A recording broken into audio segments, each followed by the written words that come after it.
Bonjour à tous les amis, on se retrouve aujourd'hui pour une toute nouvelle vidéo. Donc aujourd'hui c'est une vidéo où nous allons voir plusieurs choses ensemble. Donc dans un premier temps je vais vous montrer une nouvelle arrivante qui est arrivée il y a maintenant 3 semaines à l'élevage. Pardonnez-moi pour les coqs, c'est juste que je tourne la vidéo en début d'après-midi et que du coup les coqs sont tous en train de chanter. Tu es chiant Pépère. Et du coup dans un second temps nous allons aller dans la volière pour que je puisse vous donner des nouvelles de tout le monde et également vous raconter ce qu'il y a eu, enfin les bonnes et les mauvaises nouvelles. Si c'est pas les poules, c'est les coqs. Donc je vous fais une petite ellipse et on se retrouve pour la présentation de la nouvelle arrivante. Je n'ai vraiment pas de chance, j'ai les poules qui sont en train de finir de pondre et du coup elles sont toutes en train de cocasser. Là il y en a une, je viens d'entendre, elle est en train de cocasser. Je ne sais pas si vous allez l'entendre. Bref, du coup la nouvelle arrivante c'est une panne parce que comme vous le savez, il y a maintenant quelques mois de cela, il y a eu une tempête, ce qui fait que le filet de la volière s'est donc entrouvert. Ce qui fait que notre panne s'est envolée et elle n'est jamais revenue. Donc on a été obligé de rechercher une femelle pour notre mâle. Donc on a la chance d'avoir des grands-parents qui élèvent des paons. Donc ils avaient une panne de disponible et du coup ils nous l'ont gentiment donné. Ce qui fait du coup que Pépère n'est plus seul. Donc ça c'est cool. Donc Pépette va aller sur sa 3e année. Donc j'espère qu'elle va pouvoir pondre. Enfin qu'elle va pouvoir reproduire. Le paon essaye de la cocher mais elle ne semble pas très intéressée. Après il lui faut encore peut-être un peu de temps.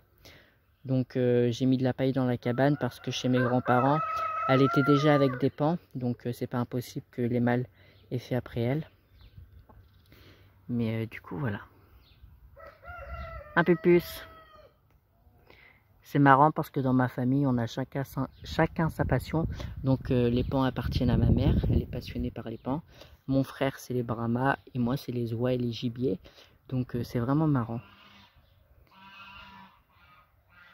Voilà, du coup on va se retrouver dans la volière et du coup à tout à l'heure.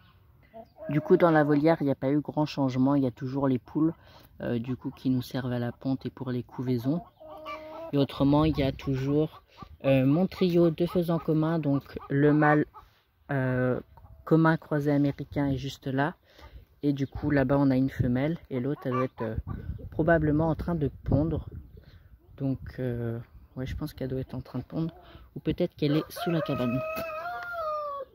Non. Ouais, je pense qu'elle doit être dans le bidon. À moins qu'elle soit là dans la cabane. Ce qui n'est pas... ah non, il y a la poule PMD. Bon, bref. Du coup, chez les faisans, ça y est, j'ai des accouplements. J'ai même mes premiers œufs. J'ai actuellement 6 œufs. Donc... je les enlève de la volière parce que les faisanes boivent les œufs, donc je préfère les enlever. Et dès que j'aurai une bonne quantité d'œufs, je les mettrai en incubation pour dans un premier temps tester le taux de fécondité. Et ensuite, si je vois que j'ai un bon taux de fécondité, je vendrai les œufs, voilà. Du coup, on a une femelle là, le mâle est juste là et la femelle doit être dans le bidon. Et autrement, alors on l'entend bien mais elle est compliquée à voir. Alors j'ai du coup ma perdrix grise, donc je ne sais pas si je vous l'avais dit mais malheureusement j'ai perdu le lot. Je pense que c'est un rat qui a tué le reste, enfin qui a tué le lot parce que elles avaient la tête coupée. Et ça ne peut pas être une fouine parce qu'une fouine ne peut pas rentrer dans la cabane où elles étaient. Donc je pense que c'est des rats qui ont tranché la tête à mes perdrix, saleté de rat. Et du coup, c'était la seule qui restait, donc une petite femelle.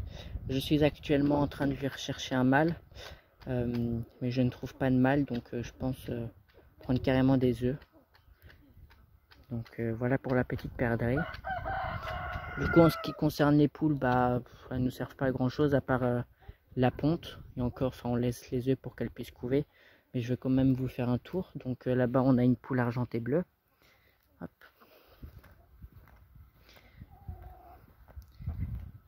Petite poule argentée bleue. Ici on a une poule qui est croisée parce qu'au début c'était en hiver et en hiver comme on ne met pas encore les brahmas en repro, et bien tout le monde était ensemble, ce qui fait que comme la brahma pond en hiver, et bien il y a eu quelques œufs et il se trouve qu'une cailloutée bleue il se trouve qu'une poule cailloutée bleue s'est mise à couver dans le champ de l'agriculteur, ce qui fait que on n'a pas pu voir. Donc on s'est retrouvé avec des jeunes et du coup ça a sorti ça. Donc c'est une croisée, hein. C'était porcelaine avec caillouté bleu et ça a donné ce genre de coloris. Donc comme moi je fais pas d'élevage de Brahma et comme c'était une croisée, j'ai demandé à mon frère de soit de l'acheter ou soit de me la donner. Donc il me l'a gentiment donné, comme ça elle va me servir pour les couvaisons, pour les œufs d'oie. Donc voilà, donc j'ai actuellement 2 poules qui m'appartiennent. Donc j'ai celle-ci et j'ai du coup l'autre poule qui est donc avec le coq liseré blanc dans ce parc là. Alors elle est juste là, je sais pas si on va la voir. Non, on va pas la voir, mais elle est juste là dans la cabane. Donc elle est avec le liseré blanc parce que du coup elle était en train de couver des œufs d'oie. Malheureusement les œufs d'oie n'étaient pas bons. Enfin c'est pas qu'ils étaient pas bons, il y avait 4 jeunes, mais le problème c'est que je ne sais pas, ils n'ont pas réussi à éclore. Donc quand j'ai cassé les œufs, il y avait une formation, c'était noir et tout. Enfin voilà, mais je ne sais pas pourquoi ils n'ont pas éclos. Et du coup voilà, j'ai ouvert la cabane et maintenant les poules vont pondre ici. Voilà, et du coup là il y a la deuxième poule argentée bleue. Et pareil, là il y a une poule Brahma perdrix émaillé l'oreille noire qui est en train de pondre. Sa sœur est en train de couver juste ici, d'où le fait que le parc soit fermé. Hop, je rentre. Du coup Pupus est en train de couver juste ici, donc elle a 4 œufs de noir caillouté blanc et 3 œufs de Brahma liseré blanc, voilà. D'ailleurs, je pense que l'éclosion est prévue pour la semaine prochaine. Il faut que je revoie ça dans mes blocs-notes. Un peu plus. Et autrement, dans ce parc-là, il y a aussi ma faisane dorée. Elle est ici parce que j'ai des connaissances qui m'ont dit que les faisans communs pouvaient s'accoupler avec du poulet doré, ce qui donnait des hybrides. Et j'ai pas spécialement envie de sortir des jeunes dégénérés, donc elle est bien ici. Puis de toute façon, elle y est allée toute seule. Et puis elle ne souhaite pas en sortir, hein, parce que si elle veut, elle peut sortir. Elle n'est pas éjointée, elle peut voler. Et puis j'ai mis du coup cette branche qui est maintenue par la cabane et qui est sur le grillage. Donc si elle veut sortir, elle peut totalement sortir. J'ai également vu qu'elle commençait à pondre. Donc bien évidemment les œufs sont pas fécondés, hein, mais je les laisse quand même. Voilà.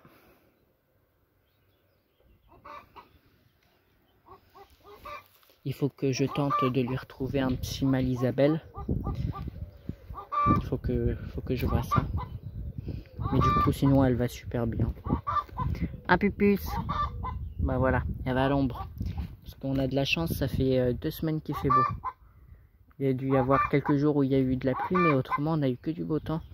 Et ça c'est cool. Et autrement je pense vous avoir fait le tour de tout le monde. Cocotte, tu t'es pas coincé quand même? Pupus. Ah, tu t'es coincé.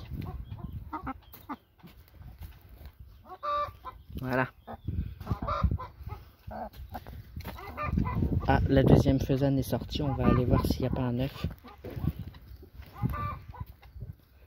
Est-ce que vous avez pondu? On va aller voir ça tout de suite. Je sais pas ce qu'elles me font. Elles s'amusent à sortir la paille du bidon. Alors peut-être que j'ai mis trop de paille, mais c'est un petit peu embêtant. Oui, j'ai un œuf. Je vais le prendre si j'y arrive. Alors, je vais mettre le bidon sur ma jambe. Je prends l'œuf. Et voilà.